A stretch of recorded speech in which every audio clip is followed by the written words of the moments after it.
Hello दोस्तों, कैसे हो आप सब लोग। आई होप सो आप सब लोग बहुत अच्छे होंगे और अपना ख्याल रख रहे होंगे। आज हम पढ़ने वाले हैं भगवान बुद्ध और उनका धम्म, जो कि डॉक्टर बाबा साहब आम्बेडकर की बुक से हमने लिया हुआ है। और आप लोग आखिरी तक बने रहिएगा, बहुत कुछ सीखने को मिलेगा, समझने को मिलेगा और अपनी जिंदगी और अच्छी तरीके से जीने को मिलेगा। सो चलिए हम बढ़ते हैं आगे। भगवान गौतम बुद्ध ने सफलता के 10 स्तंभ हमें बताए हैं, 10 पारमिता हमें बताए हैं। बुद्ध भगवान ने 10 पारमिताओं का ज्ञान दिया जो किसी भी मनुष्य का जीवन बदल सकती है। पहला है प्रज्ञा पारमिता, विजडम, सत्य और असत्य का भेद समझना। दूसरा है वीर्य पारमिता, बिना थके कल्याणकारी कार्यों के लिए निरंतर प्रयास करना। तीसरा शांति पारमिता, विपरीत परिस्थितियों में भी क्रोध न करना और सहनशील बने रहना। चौथा सत्य पारमिता, ट्रूथफुलनेस, मन वचन और कर्म से हमेशा सत्य का साथ देना। पांचवा अधिष्ठान पारमिता, डिटर्मिनेशन, अपने लक्ष्य के प्रति दृढ़ संकल्प रखना।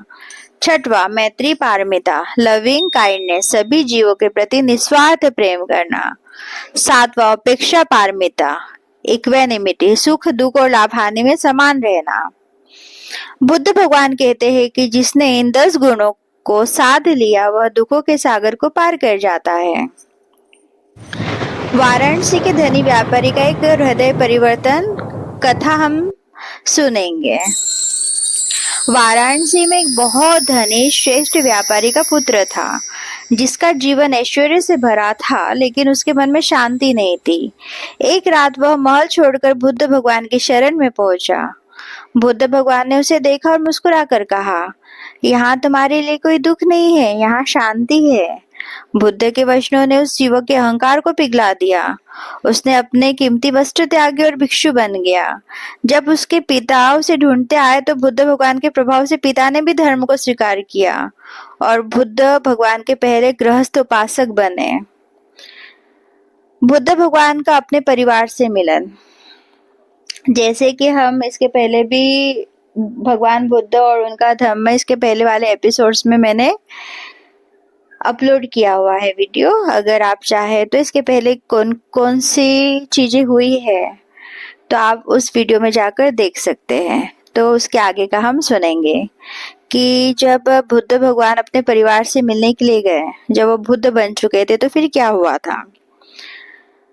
वर्षों बाद जब बुद्ध भगवान अपनी जन्मभूमि कपिलवस्तु लौटे तो राजा शुद्धोधन, उनके पिता को बहुत दुख हुआ कि उनका पुत्र भिक्षा मांग रहा है। राजा ने कहा, यह हमारे वंश की मर्यादा के खिलाफ है। बुद्ध भगवान ने बड़ी विनम्रता से उत्तर दिया, राजन, आप अपने राजवंश की बात कर रहे हैं, लेकिन मैं बुद्धों के वंश से हूँ और बुद्धों की परंपरा हमेशा से भिक्षा मांगकर लोक कल्याण करने की ही रही है। धीरे धीरे राजा को भी बोध हुआ। बुद्ध भगवान की पत्नी यशोधरा और पुत्र राहुल ने भी धर्म की दीक्षा ली।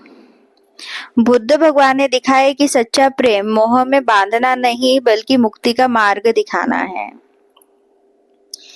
हम एक और कथा सुनेंगे, कश्यप ऋषियों का अहंकार भंग। बुद्ध भगवान के जीवन की एक और बड़ी घटना थी, कश्यप भाइयों का हृदय परिवर्तन। ये तीनों भाई अग्नि की पूजा करते थे और बहुत अभिमानी थे। बुद्ध भगवान उनकी कुटिया में रुके और अपनी आध्यात्मिक शक्ति और शांति से उनके भीतर के क्रोध की अग्नि को शांत किया। उर्वेला कश्यप ने जब बुद्ध भगवान की प्रज्ञा को देखा तो उसने स्वीकार किया कि बाहरी अग्नि से बढ़कर मन के विकारों को जलाना जरूरी है। मन के विकार कौन से है? राग, क्रोध, मोह। ये जो विकार है इसको कैसा है? जलाना बहुत जरूरी है। उसने अपने 1000 शिष्यों के साथ बुद्ध का शिष्यत्व स्वीकार किया। निष्कर्ष, बुद्ध भगवान का संदेश साफ था, शांति बाहर नहीं आपके भीतर है। चाहे आप राजा हो या व्यापारी, यदि आप इन पारमिताओं को जीवन में उतारते हैं तो आप भी बुद्धत्व की ओर बढ़ सकते हैं। संदेश, अपने जीवन को प्रज्ञा और करुणा से भरे। अगर आपको मेरा चैनल अच्छा लगता है तो प्लीज लाइक और सब्सक्राइब जरूर करिएगा। मिलते हैं हम नेक्स्ट वीडियो में। Bye bye and take care.